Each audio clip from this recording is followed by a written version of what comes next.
Welcome to Just the Facts, episode number... Too many fingers. 19. Too many fingers. It's 19. 19 episodes. 19 episodes. Not quite a milestone, but kind of. Getting damn close. 19 there.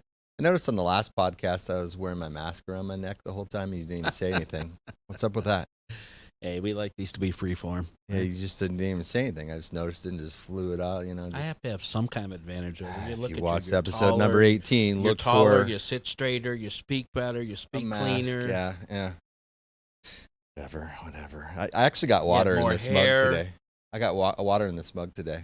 Hey, should we talk about something on this podcast? We always do. We always do. Something real near and dear to our hearts. You've been doing some conferences and talking about this title of Selling from an Empty Shelf. Yes. Just the Facts, episode number 19. We are going to talk about controlling the controllables, selling from an empty shelf, and that would be what you have right now. How can you make more money with what you have, what's going on, and some strategies behind that. So we've got some interesting discussion today as we go through controlling the controllables. So let's start there. Okay. What does that mean?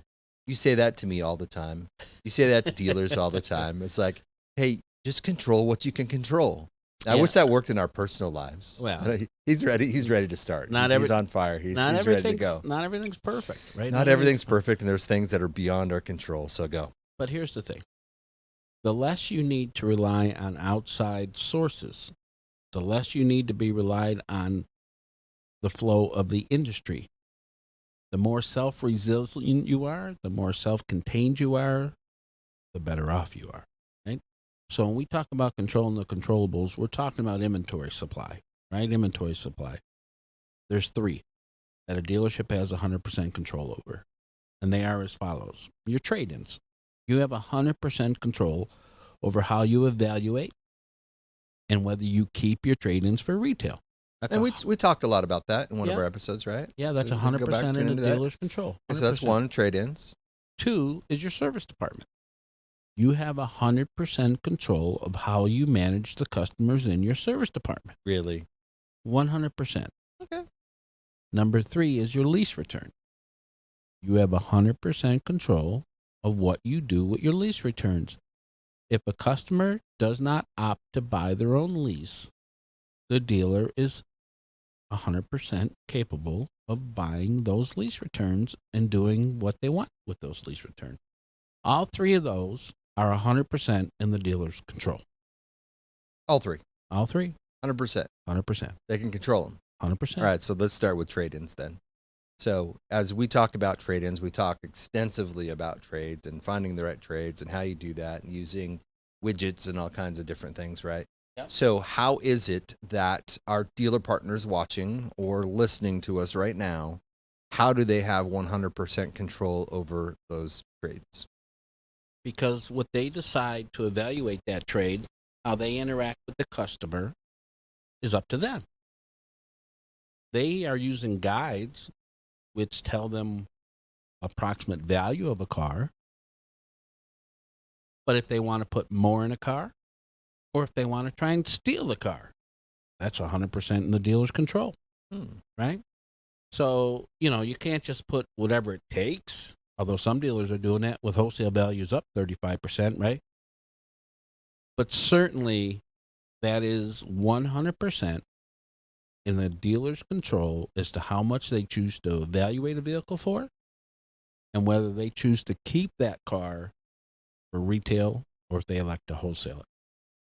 Makes sense. They also have the ability to certify that car, right? That's, again, 100% up to the dealer. That's where I was going next with it. So they have that ability to be able to do that. 100%. Talk about that in episode 18. Yeah.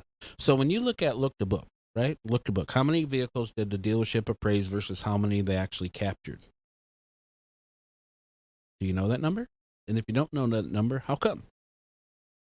Because I can't help you, right? But if you know that number and you're hanging in that 25, 30, 35% range, you're too low, right? The national average is 50 to 55%. The dealers that are most aggressive are upwards of 65 and 70%, right? So you need to know that number, right? You need to 100% be aggressive in today's market whenever you have an opportunity to take in a trade, because that is a 2-for-1. number one, the only way to take a trade is to sell a car. So if you're trading for more cars, that means that you're selling more cars. But number two, it's a supply line for future sales, right? There used to be the saying, there's no such thing as a used car factory. Well, guess what? Today there is, right? With the 3 items we're talking about. Here's the first one. Step up, trade for them, keep them for retail, make them CPO if possible. Beautiful. That's good on the trades. Easy peasy. Yep. Now, number two, maybe a little bit more difficult. We've done a ton of research on this, right? Yeah. Especially you. You've gone out all the way to New York Yeah. and been helping some dealers out there, and I think a little bit in Colorado and all over the place, right? Yeah. And so it's the service side of the business. Yeah. And what can they control 100%? Because I'm going to use that 100% because you said they It is control 100% of the service customers. Like, how does that work? Well, here's the reason, number one, you should care. Because the best inventory possible sets inside your service department, right? It's our friend, the homegrown inventory, right? Wait, we're going to talk about homegrown? We are. As often as possible. This is near and dear, actually, to both of our hearts. We've been talking about homegrown for a long, long time. So we have. Not homegrown as some may think is homegrown. Well, maybe a little, but vehicles. Right now we're talking about vehicles, cars. automotive space. Keep your mind clean. If you sold it new and you've done all the service and maintenance, that customer traded it back in or turned in their lease, you did all the reconditioning on that vehicle, and now it's for as a sale as a used car at the same selling deal, that is the fastest selling, most profitable inventory there is, period. And if it was a personal lease return, even better. You could do a mic drop, but you can't drop. I can lower it. There you go. So where are those? There's only one place to get those. One. And guess what? You're 100% control of that. See? So those vehicles in that service department, if you are looking at those as market average book, you need to be in a whole different meeting. Because those vehicles are as good as it gets from your very best customer. Your very best customer is the customer that not only buys from you, but uses your service and parts department and becomes a loyal customer, because you see a customer who returns to your service department on a regular basis is upwards of 86% return rate. There's nothing higher than that in the industry, right? If they've been in your service department in the last 12 months, they're 70%. So that is your very best customer. So how you manage that matters. But your success rate is amazing when you do it right.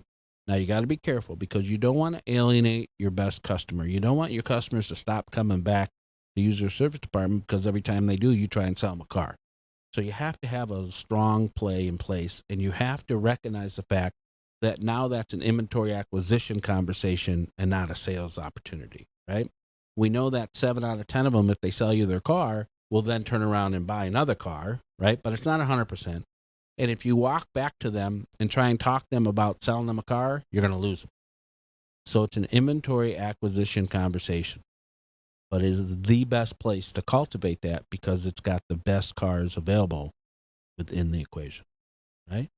So again, what you do with your service department, the partnership between your used car department and your service department, which is sometimes strained at best, matters. How you manage that relationship matters, and how you talk to your very best customer matters. But you're dealing with an 86% return rate, and you're dealing with homegrown inventory. It doesn't get any better than those 2 points.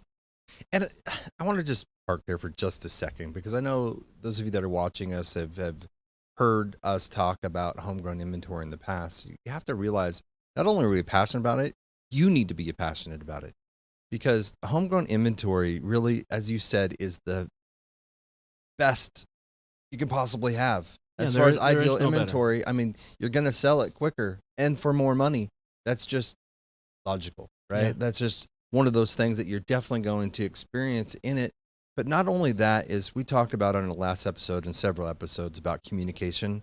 You've got to communicate this to your customer. You've got to talk about what you do to those vehicles and that they are homegrown, and set them aside. Whether you have a Carfax or somebody else that may be able to brand that in the future for you, that's great. But do your own.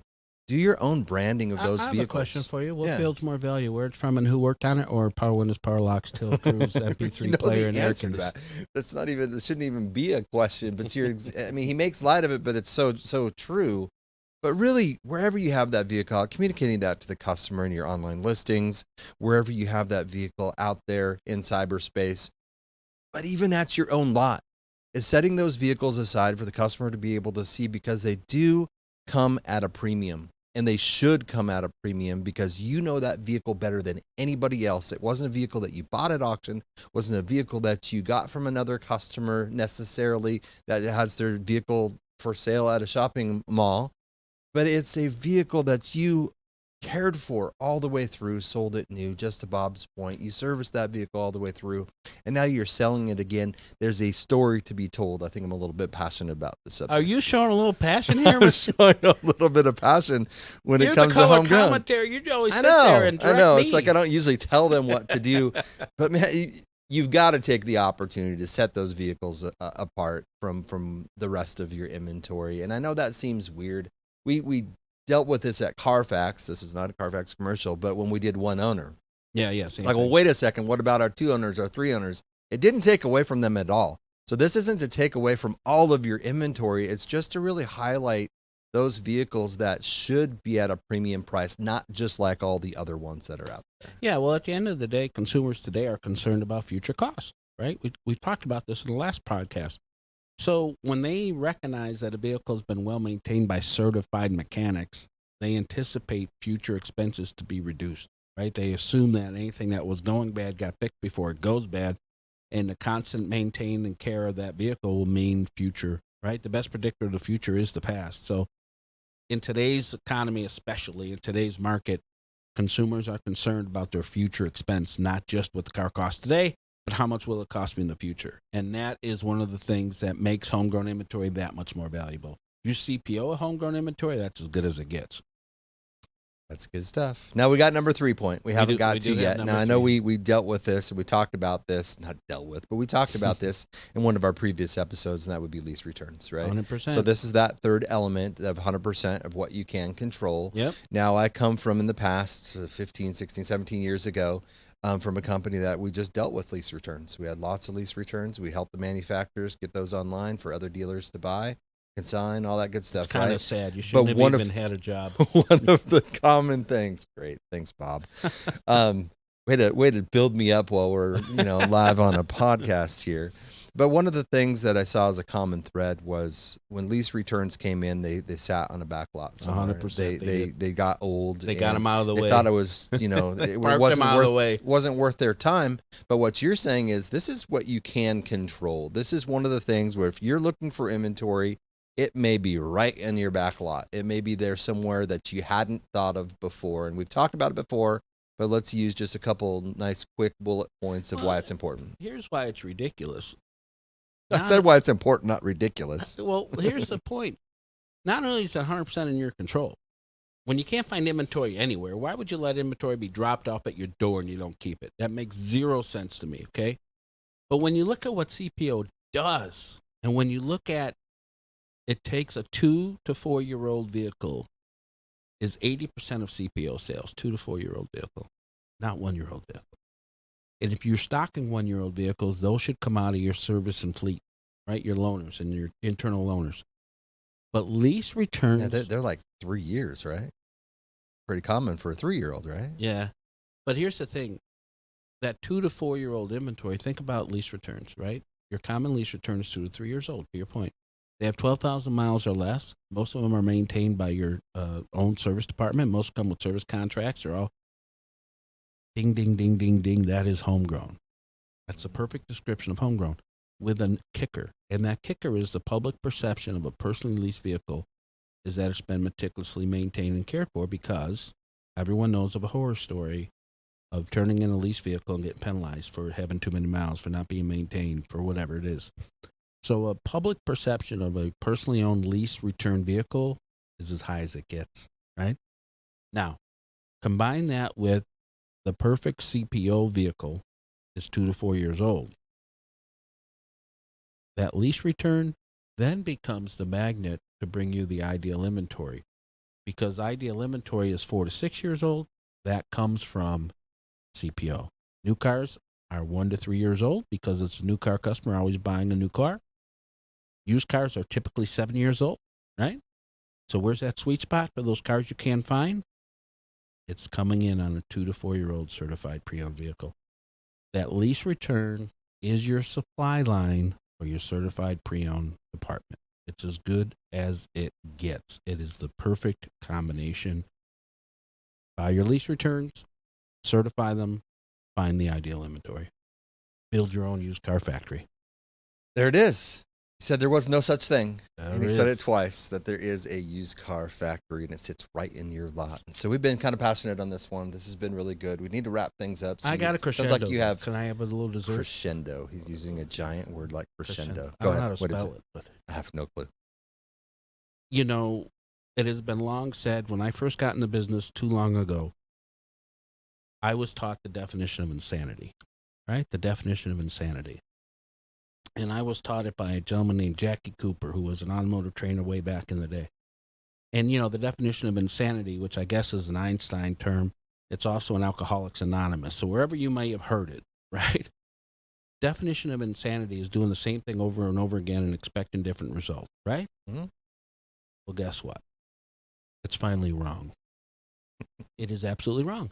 Because if you do the same thing over and over and over again, you're going to get different results, but you're not going to like them, right? You're not going to like them. You got to change what you're doing today to get different results.